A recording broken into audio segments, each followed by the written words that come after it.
What's going on, everybody? We are actually going to be looking at a Ford Escape, early 2000 Ford Escapes, and a common shifter problem where the shifter does not go all the way into park and you have to put it down in neutral to get the car started and things of that nature. Now, there's actually a common issue with this, and I researched this online and kept looking at the other YouTube videos, and they were telling you, well, first you got to fix the shifting problem into park, and then you got to adjust the little red dot that tells you which gear you're in and if you're really in park or not. And actually, I think we can do it all in one repair. So let's get to it.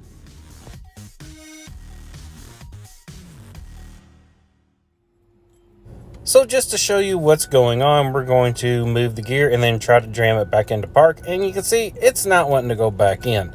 No matter what I do, we'll even pop it down into neutral, start the car, try to shove it back up into park. It doesn't start this way, so obviously the transmission is not going into park. So now we have to figure out how to adjust this.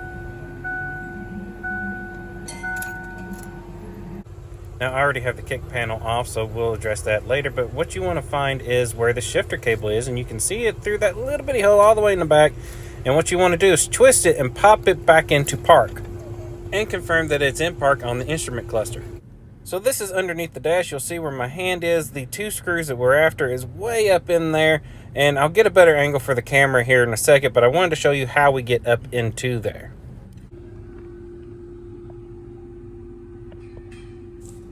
So right above the steering column, you'll see these two Torx nuts right there. Those are the two that we're after.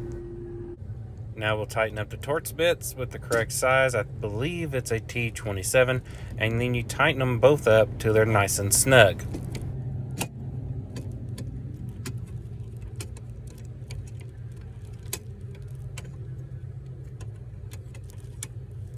Once you have the Torx bits nice and tight, you check to make sure everything's working properly. So here we go.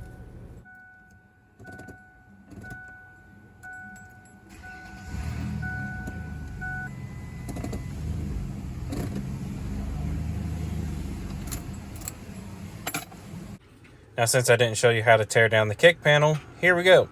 Here is a metal plate that goes underneath the plastic piece that pops off, and it has 4 8mm bolts that go into it, and you have to just line up the hose and tighten them up.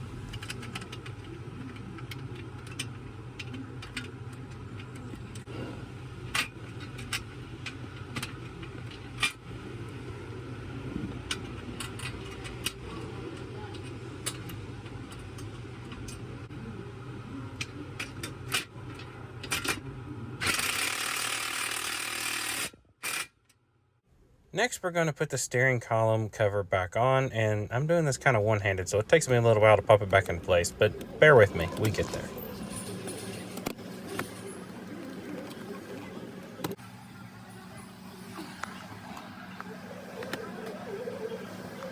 Next, we'll install the bottom part of the steering column cover, and it has 3 Phillips screws that hold it in place.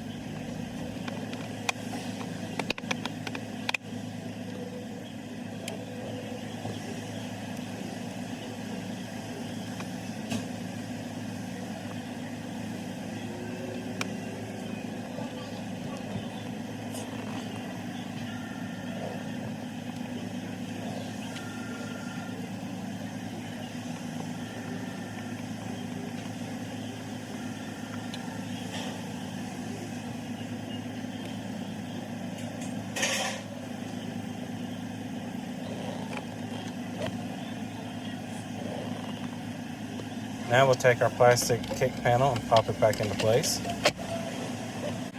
Now we'll start putting the screws in the bottom part of the kick panel back in. These are 7mm, and this is the one right next to the door and the emergency brake.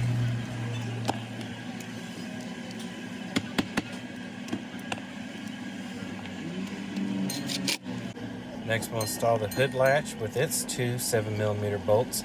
And there's actually supposed to be one more bolt on the inside part of the kick panel, which was missing when I dismantled it, and I did not have a matching size. But with these 3 screws in the bottom, the kick panel should stay in place.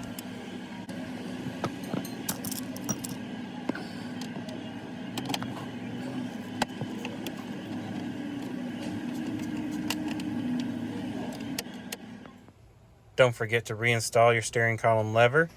To get it removed, you might have to get a pair of pliers when you're taking it out, but screwing it in, you just want to put it nice and snug.